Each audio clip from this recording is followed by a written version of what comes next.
So I'm here to talk to you. I guess I'll give you a little background on me. I'm a sports talk show host. I've been in Baltimore since 1994. I graduated from college, became a sportscaster, spent most of my career in television, doing TV at news stations around the country. Right now I co-host the Norris Davis Show on 105.7 The Fan. We primarily talk about sports, but not just sports. My co-host Ed Norris is the former police chief in town and head of the Maryland State Police. So I often get the question when I do talks about what's your best get in your career. And I could make the case that I've interviewed the greatest athlete in every team sport in our country one-on-one. I've interviewed Michael Jordan. I think most people would say greatest basketball player ever. I've interviewed Unitas and Joe Montana, Jim Brown. Take your pick, who's the greatest football player of all time. Hockey, I've interviewed Wayne Gretzky, slam dunk, the greatest hockey player of all time. Baseball, I've interviewed Hank Aaron, greatest home run hitter before Barry Bonds decided to cheat. Pete Rose, all-time hits king. So I could make that case, but I always tell people that my best get had nothing to do with sports. My best get go back to 1998. Okay. Everybody remembers this iconic image. Hi. Sorry. No problem. Could you close the door? Yes. Go ahead, go sit down. Just because there's a bunch of rumbling.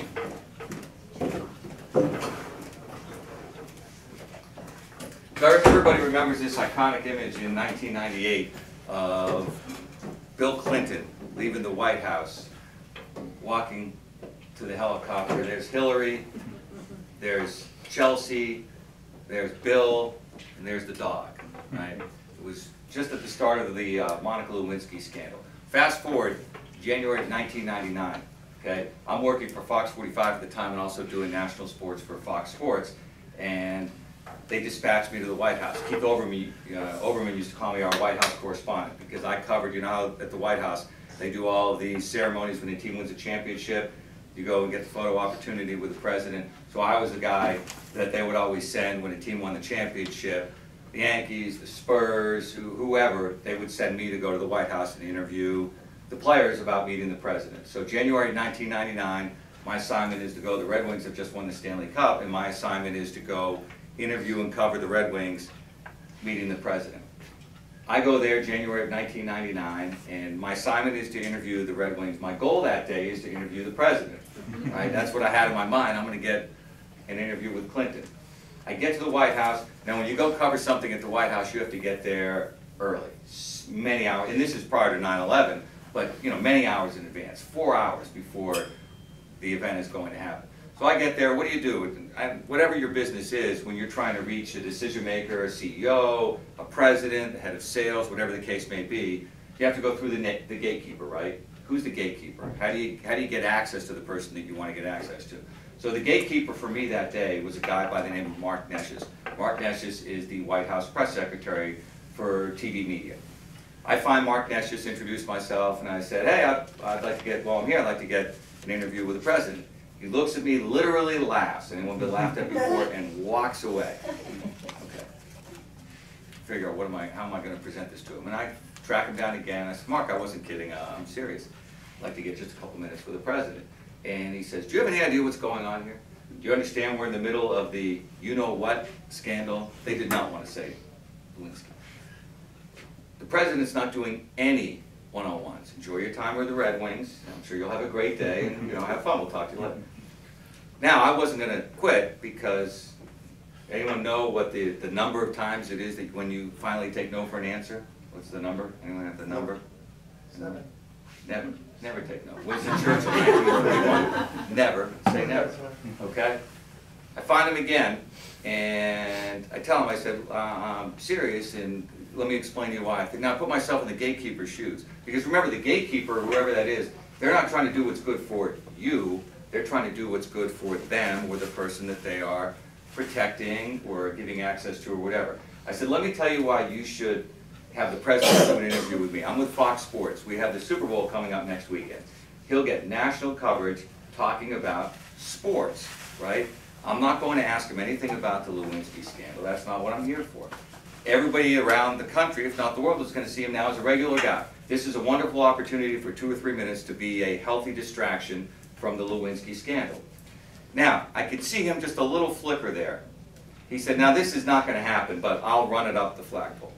So he comes back to me, whatever, 15 minutes later. He said, now this is going to happen, but exactly what would you ask the president? So I come up with a couple of questions that are, how long do you need? I don't know, 3 minutes, something like that, 2, 3 minutes, very brief, right? Okay, this is going to happen, but let me run it back. Now we dance for about an hour and a half or 2 hours. It's not going to happen, it's probably not going to happen. It might happen. To finally we get to, it's going to happen. I'm going to interview the president of in the Blue Room of the White House at 6:20. Okay, so I call Fox in LA and let them know we got to get some satellite time. I'm going to get the president. Blah blah blah blah blah blah. Now we're a few minutes before, and what's supposed to happen is the Red Wings are supposed to go through their procession line with the president, and then after that I'm supposed to go in and get a couple of minutes. I'm in the Blue Room is here. The green room is here, and the east room where the event is going to take place is over here. All of the media is in the east room, except for me. They have no idea that I'm going to be the one person that day that is going to interview the president. And I'm not telling anybody. And I'm telling my photographer who's with me, he said, this has really got my shot up, Randy. We don't want anyone to know. Okay? A few minutes before we're about to do this, Mark Neshis walks up to me in the blue room and says, hey, or the green room rather, he said, hey, I'm really sorry, Steve, but we don't have enough time to do this, and turns and walks away. How many times do you take no for an answer? I'll stop it here. I said, oh, okay. Now, I start walking this way, and just as I'm right about here, boom, clothesline, Secret Service guy. Nails me. You can't go in there. And I said, I'm not going there, I just need to talk to her. It's Mark Neshis' boss. And I said to her, I said, hey, what's going on? And she says, I'm sorry, there isn't any time. I said, wait a minute. I said, I've been down here before. I know what's going on. The president's in there. The Red Wings are shaking his hand. They're coming through here. They're going in there. When this is done, it's going to take another 10, 15 minutes to get everybody through into the East Room. I need 2 minutes. She said, I know. And I said, look, I totally understand. You're in a really difficult position. Now, I'm going to put myself in the gatekeeper's shoes. You're in a really difficult position, and I get it. Okay, but I called out to Fox in LA. They purchased satellite time. They've allotted time in our nightly national sportscast for this. And I mean, I can't tell them what to say on the air. I feel really bad for you if they said on national television, you know, we were supposed to have the President of the United States, but he's canceled on us. I mean, you guys are having kind of bad enough press right now. Ooh, that was. She said, hold on one second. Was that true, or what's that? was that true that they? That they would say that? It No, wasn't. that they- It was. that It they was going to go purchased the national, satellite? yes. Oh yeah, all that was true. Were they going to say anything about the president? No. She says, hold on one second. She goes around the corner, I see her bobbing. She points at me, points at the photographer, points at the Secret Service guy. Come on in. I walk in, there's the president leaning against the mantle. I shake his hand, immediately wipe my hand. Do a one-on-one with the president of the United States. Now, I was a little concerned about having some kind of an icebreaker because of everything that was going on, so right before the interview I pulled out a cigar. Just kidding. So I interview the president in the Blue Room. We get the interview done. Okay. A couple days later, Baltimore Sun writes a piece. Davis breaks ice with Clinton for Fox ending year-long chill. For more than a year, President Clinton hasn't exactly been chatty with the media, turning down individual interviews with one and all reporters since the name Monica Lewinsky hit the papers in the evening news. The president broke his chilly silence late last week, and the reporter who was the beneficiary of the thaw is probably not the first name that would spring to mind. Bypassing Wolf Blitzer, Barbara Walters, and Mike Wallace, Clinton chatted last week in the White House with Steve Davis. Yes, that Steve Davis. So how did I get Clinton? Well, I think I got Clinton because maybe 4 credos. Number one, I was persistent. Number one trait of success, they always say, characteristic of success is persistence, right? Never take no for an answer. You have to outwork everybody in so many different facets of life and business. Number two, when I went to the White House that day, I believed, truly believed, that I was going to get an interview with Clinton. All the other media there, and there were hundreds of them, just assumed they weren't going to get an interview with Clinton. You know that whole, when you assume, you make an ass out of you and me? They assumed. So they never put themselves in a position to try it. Number three, I put myself in the gatekeeper's shoes. The gatekeeper doesn't care about what's good for you. That person cares about what's good for them. I framed it in a way that he looked and said, well, I could come out looking pretty good with the president here, or my bosses, because I got him some non-negative press. And number 4, I wasn't afraid to fail. Now whenever I do interviews, and I think this would be the same for anything that you try to do, I always say to myself, okay, where am I right now? Right now I don't have the interview. What happens if I do nothing? I don't have the interview. What happens if I try and fail? I don't have the interview. I'm in the same exact place that I was had I done nothing. Maybe you embarrass yourself a little bit, but probably not. What happens if I try and succeed? I have the interview. So I wasn't afraid to fail, because trying and succeeding or trying and failing wasn't going to put me in any less of a position than if I did absolutely nothing. I don't get every interview, but that's kind of what I think about when I go into this. All right, I'm going to try. It's going to be hard. It might not work. I might have mud on my face, but I'm not going to end up any worse off than I already was, which is I don't have it. I think it's the same thing when you try to go out and get in front of decision makers. Sometimes it's really hard. Sometimes you set up yourself to fail, but at the end of the day, you start, you don't have it. What's the worst that can happen? You still don't have it. Another guy that I interviewed in my career, I mentioned, was Wayne Gretzky. Now, Wayne Gretzky is the greatest hockey player ever.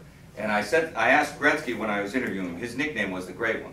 And I said, so what makes you the Great One? What makes you better than everybody else? And I'm not the first guy he said this to. But he said, when everybody else is going to where the puck is, I go to where the puck is going. Okay? How much do you anticipate? How much do you think ahead? I talk to people in business about this all the time. Everything that's on your desk to do that day is overwhelming. But how much from people that are in the business of creating new business, how much do they look ahead? Now, one of the greatest compliments I ever got was at the men's room at the urinal at M&T Bank Stadium. It's not one thing. It's September of 1999. I had just finished going live on a Sunday at a Ravens game on the field. And I'm in the bathroom, all by myself, and Sal Palantonio from ESPN marches in. It's a large bathroom, so it's not like I was in a stall. Marches in. Just the two of us. I've never met Sal. For those of you that don't know, Sal is one of the lead reporters for ESPN, nationally known, highly regarded. And he walks right up to me, having never met me, and says, "How did you get Art?" I'm like, "Huh?" He goes, "How did you get Art?" I said, "What?" And he said, "Well, I just finished going live on the field for ESPN, obviously. And then I get off and I get a phone call and get yelled at by my bosses because I didn't have Art, and I told them that Art wasn't doing interviews this week. And then they said some guy named Steve Davis in Baltimore got Art. How did you get Art?" Well, here was a story on how I got Art Modell. This is September of 1999. Baltimore, the biggest story in sports that day, because it's the first time that the old Browns, the Ravens, were playing the new Browns. And Art was obviously, outside of Baltimore, this vilified character around sports. So, all the national media descended upon Baltimore that day. I would always try, and always do try, to look ahead. Sometimes you'll have newsmakers that a lot of people are going to want, and they're not going to do everything. So if you can get them first, just I'm certain like business leaders, you have a better chance. I'm always trying to look ahead. It's early September. I look at the schedule and it occurs to me, okay, the Ravens have a game against the Browns. That's going to be huge. And I thought, the big story is going to be Art taking on his old team, and how is he dealing with everything that's happened to him. I mean, death threats, not being able to go to Cleveland. This story's going to get dug up again. And I said, there's no way the Ravens are going to make him available. They're not going to let him be the story. So I called the Ravens and said, hey, I'd like to get an interview with Art. This is early in the season. Talk to him about, it was Billick's first year, talk to him about Billick and the team and all this kind of stuff. Is this the year they're finally going to have a winning season, whatever the case may be? Sure, no problem. That was it, easy. Art was very accessible. I go out, I interview Art. Now, I really didn't want that stuff. What I wanted was Art on the Browns. I asked him all the questions, got all these great sound bites, and went back to the station and made the decision, I'm going to sit on this. This is great stuff now, but I think it'll be better stuff in 3 weeks. Put it in my desk. Didn't even tell anyone I really had it. And sure enough, we get to the week of the game and the Ravens sent out a press release or an announcement to the media, Art will not be available this week. So I have it. I call up Fox in LA. and said, hey, do you guys want an interview with Art? And they said, Art's not doing anything this week. I said, no, I have Art. Absolutely. Will you go live in the field for us nationally on Sunday? I said, sure. So that's how I got Art, and I told Sal Palantonio that story. That was one of those, okay, I was the guy at the urinal, but it was everybody in the country that got caught with their pants down that day because Art did one interview, and it was me, and it was only because I did what everybody else didn't do, which is think ahead a little bit. You know, are you anticipating, planning in so many different situations where you're competing against people? Something else I always talk to people about is whether or not they follow the book. Now, I don't know what the book is in your businesses, but it seems like every business has a book, the way you do things, how you go about doing it. Well, how do you know if the person that wrote the book wrote it right, came up with the right way to do everything? Everybody seems to follow the way something is done, but how do we know that that's the only way to do it? I'll give you an example. When I graduated from college, I actually went to Boston College and graduated with a degree in finance. So I never had any plans of being a sportscaster. I got an internship my senior year in college, and I actually changed my mind and decided to go and become a sportscaster, which was very difficult because I had no experience, no training. I went and got an internship, got going on it, decided to go do this. Now the book on how to get a job as an on-air person in my industry was you would put together a resume tape, you'd send it around the country, and you would find your jobs through one of three ways. The broadcasting and cable magazine, electronic media magazine, the advertisements there, or something called Media Line, which was an 800 number that you'd call and subscribe to, and they would have the job listings. So I would I'd find the job listings, and I'd send out my tape all over the country, rejection, rejection, rejection, rejection. I wasn't very good, I had no training. And I remember there was a news director in Texas that had said to me, look, you're never going to get a job down here or anywhere in the South because you have a Boston accent. Now, that was discouraging because that's a big part of the country. There's a lot of markets. And I shared that with people that were like me, the other interns and such that were at this TV station in Boston that I interned. There were probably about 30 of us that were all in the same boat trying to get a job in this really competitive industry. And I said to them, I said, geez, what should I do with this? I said, I'm never going to get a job. That's half the country I won't work in. And they said, don't listen to that. How many other people have told you that? And I said, I haven't heard that from anybody. And they said, don't listen to him. I thought about it. They all sounded like me. They all had Boston, many of them had Boston accents. I thought about this. I said, well, that's actually some pretty good advice. And I tell people, you have your mom and dad and brothers and sisters and friends to tell you how great you are. Find people that are going to tell you the truth, that are going to tell you how to get better. So I went. There was no book on this. I found a voice coach. Researched it. Obviously, we all know that was before the internet. Found somebody that could help me get rid of my Boston accent, hired this person, and worked to develop a better speech pattern. I started sending out tapes again. Still rejection, rejection, rejection. And then it occurred to me, well, I'm doing the same thing that everybody else is doing. I'm following the book. The book says broadcasting and cable, electronic media, media line. I'm applying for the same jobs that everybody else is. Thousands of people coming out of college, and then the people that have already been out of college for a year or two that haven't gotten a job in this business, they're all doing what I'm doing. I need to find the job that nobody else knows about, or say the piece of business that nobody else knows about. I got this book called The Broadcast Handbook, right? And it was a book about that big that had every single TV station in America listed by market and all the key information about the station. So I thought, you know what? I'll call around and try to get people to look at my tape that way.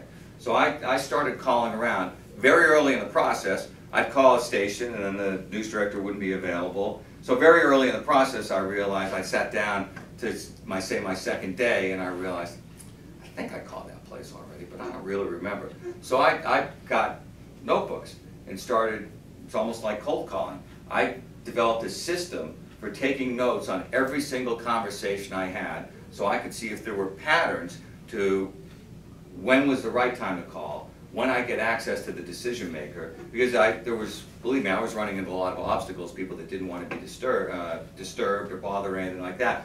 So I started taking notes and color coding it, so I knew that, because some of these stations I couldn't reach a news director for 2 or 3 or 4 weeks, I started realizing, okay, I'd go back and say, That guy's never available in the afternoon, and finally come up with a way. So then anyway, I start calling all around the country. I'm calling for weeks and weeks and weeks.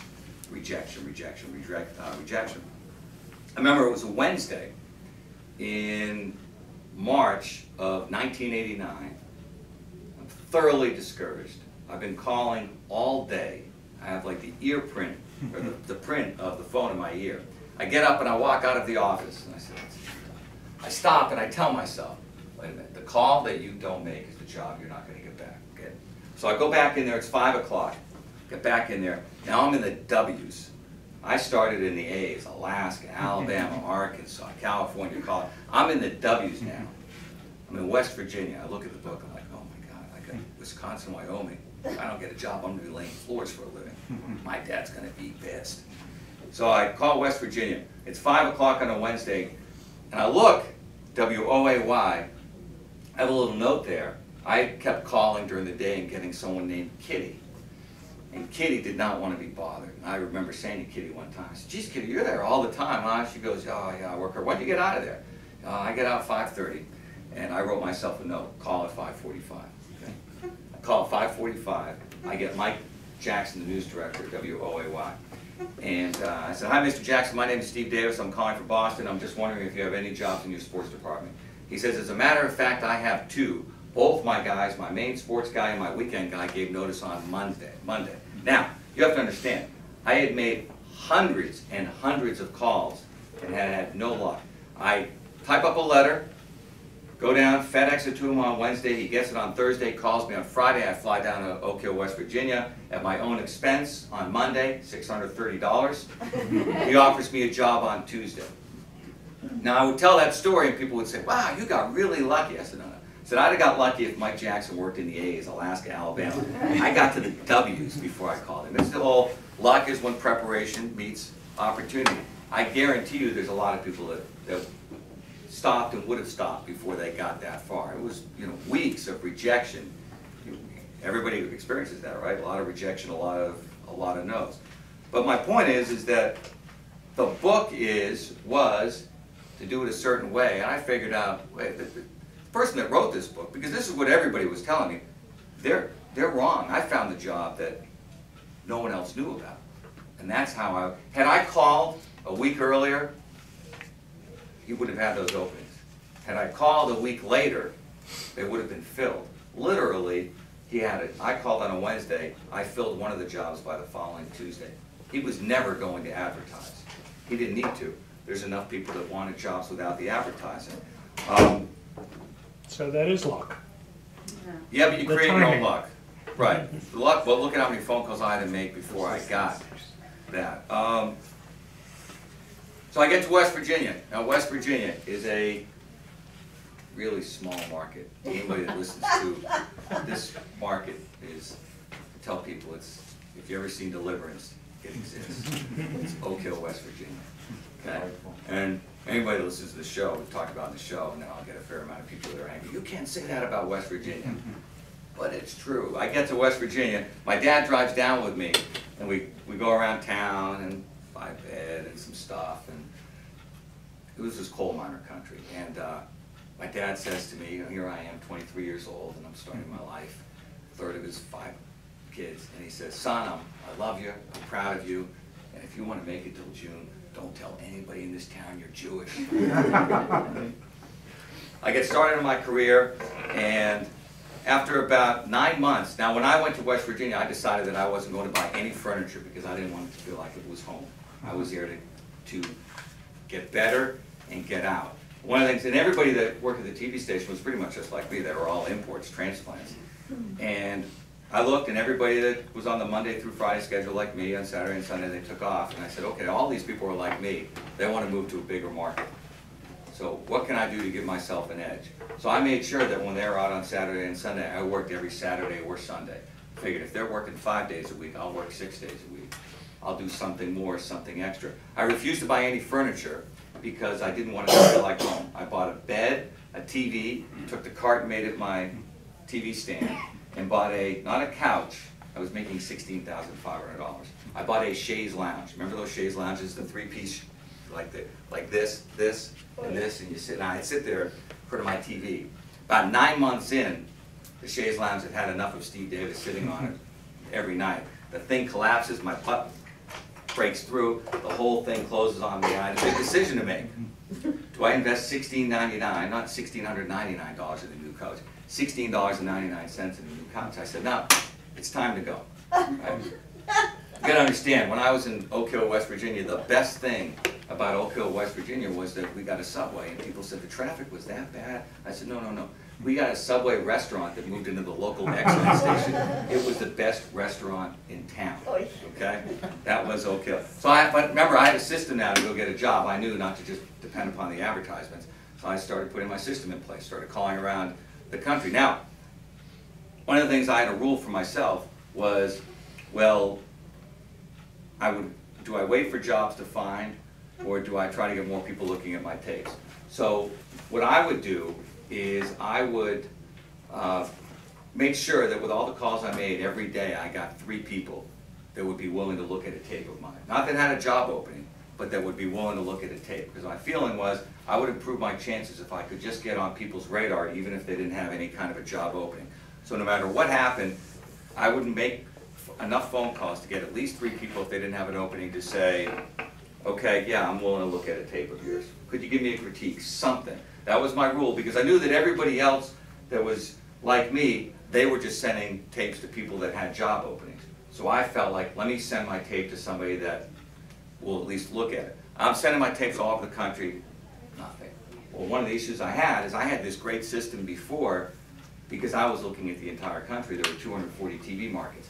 Now that I was in the 143rd market, I had fewer opportunities. I wanted to go somewhere between 100 and 30. I was not going to get to a big market, but I felt like I could make an intermediate jump. Well, now I had fewer possibilities. There were less turnover, and there was less turnover in those places because they were better places to live. People weren't leaving every year or 2. I remember going into my news director's office, Mike Jackson, and I said, Mike, I saw that he had all these tapes of people like me that had sent him tapes. And I said, Mike, do you look at all of these tapes? And he said, no, I don't have time to look at all these tapes. No way. He had probably 300 or 400 tapes in there. I said, so what are you looking for? He said, I'm looking for somebody that stands out, that is different than everybody else. I thought, okay, I need to be different. So I came up with an idea. I got some magazines, and I started cutting out letters. And I put together this note. I still have it. Okay? If you watch one resume tape today, watch this one. It's like a little ransom note. And I decided to do my own little experiment. I got 50 tapes, and I sent them to 50 different markets, people that were willing to look at my tapes. Sure enough, my phone starts ringing off the hook. Okay? Took me 3 or 4 days. People start calling. You're unprofessional. You're sophomoric. You're immature. You're dangerous. You'll never get a job in this business. I thought, okay, this was a bad idea. About 3 weeks later, I get a phone call.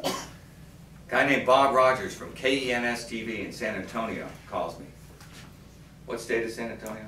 Texas. What state was I never going to work in? Texas. Hey, we saw your tape. Love to have you come down and meet with us. Flies me down at his expense. Offers me a job. Okay. I go down there. I was in his office one day, and I said, I have to ask you, what made, because he had boxes of tapes. I said, what made you hire me? He said, well, you were the only one that sent me a ransom note, so I figured I better take a look at your tape. Now, when I speak to kids today, I say, in today's day and age, I don't know that I'd send a ransom note. But the point was, I tell people, are you willing to take a risk? Are you willing to be a little bit different? Are you going to position yourself the way everybody else does and follow the book or do it the way everybody else? Or are you going to come up with creative ideas, ways to present yourself that are different than everybody else? That's a little bit more challenging to set yourself apart, but in many cases it can really pay off. I also talk to people about being more proactive than maybe their competition is. Coming up with ways to generate business and revenue outside of the normal way. I'll give you an example. When I was at Fox 45, I get a phone call one day. It's from Fox in LA, prior to me ever doing anything for Fox. And call up to the TV station. They said, hey, the Ravens are coming up in a couple of weeks, and they're going to, normally they were on CBS, they're going to be on Fox. How would you like to do the sidelines for us for the game? And I said on the national broadcast, I said, wow, that would be great. What do I need to do? And they said, probably not very much, to be honest with you. You're kind of our insurance policy. If somebody gets hurt or some news breaks, we'll go to you, but the likelihood is we probably won't use you. And I said, so this is not when I should call my friends from high school and say, hey, I'm going to be on national TV. And they said, probably not. You can do whatever you want. We'll pay you either way. We'll give you some neat NFL and Fox gear. But, you probably won't get on unless there's an injury or news. And I thought, okay, I got to figure out a way to get on. This is national television. Well, anyone that saw Caddyshack, I figured it's probably not a good idea to go up and cut anyone's hamstring like Carl the Greenskeeper thought about doing. So I've got to figure out a way to have some news to cover. Now, I just read that it was the 40th anniversary of the 1958 championship game coming up, the greatest game ever played, right? The Colts and the Giants. And the players from the 40th, for the 40th anniversary were going to be honored at the Super Bowl in Miami that year. So I call up, first off, I call up Johnny Unitas, and I said, hey, John, remember Johnny was at the games all the time on the sidelines. And I said, hey, John, you going to be at the game this weekend? He said, yep. And I said, any chance I can interview you on the sidelines? He said, sure, no problem. So I call up Fox, and I said, would you guys, by chance, do you know that it's the 40th anniversary of the greatest game ever played? And they said, no, I didn't know that. I said, they're going to be honoring everybody at the Super Bowl this year, which was in a couple of months.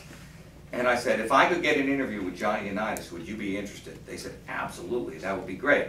So I figured out a way to make my news. Now, Johnny really hooked me up. We're on the sidelines, and I don't know how many of you really follow Johnny, but Johnny hated the way football had changed and the way the modern-day quarterback situation was. Hard to believe, but true. The conversation now draws to a close. We thank all of our I thought it was till 2:15. Keep going, keep going. That's when the next session starts. The next session We begins need at 2:15. Steve to finish. Okay, so I'll give you. So I said to John, Johnny hated the way the quarterback position had evolved, where the guys weren't able to make any decisions and call their own plays. So we're on the sidelines, and I knew that this was kind of a sticking point for him. And I said, hey, John, how much do you think you would make if you were playing quarterback today? Knowing he was considered to be this great quarterback. And he said, I don't know, probably about $1 million. I said, $1 million? I said, Elway and Marino and Favre and Aikman, these guys make like $3, $4 million a year. How come you would only make $1 million? He said, Steve, I'm 65. So what happened, just to kind of finish that part of it, so I go and I get Unitas, right? 3 weeks later, I get a phone call from Fox, a month later, something like that. Ted Marchibroda had just been fired by the Ravens. They wanted to have somebody on Fox do a report that night. They remembered me from my Unitas interview, which I never would have had I not created my own opportunity. And they said, look, Ted Marchibroda just got fired. There's coffee and iced tea and delicious cookies at the end of the hallway. Come and have a treat. Ted Marchibroda just got fired. Could you do a report for us? I said, sure. So I go and I do a report for Marchibroda that night for Fox. And afterwards, I called them the next day. I said, if you guys ever need anything at all, feel free to give me a call. 3 weeks later, they call me. John Thompson has just decided to resign as the Georgetown head coach. They said, look, we have a crew that's supposed to be doing this, but there's a blizzard going on. Any chance that you're going to be at Georgetown today? I said, absolutely. There was no way I was going to Georgetown. I lived in Timonium. Never say no, right? Couldn't drive to Georgetown. There was 2 feet of snow that day. Took the train, Penn Station, down to Union Station. Union Station, grabbed the Metro to get as close to Georgetown as I could. The Metro did not go to Georgetown. Grabbed a cab, went to Georgetown, took about 3 hours, right? Got my John Thompson piece. They were the only ones to have a national report that day. A couple weeks after that, they called me for Clinton, right? My best get. How did I get it? Because I was able to create an opportunity that otherwise wouldn't have existed, but I thought a little bit kind of outside the box. That's kind of my story. Anyone has any questions?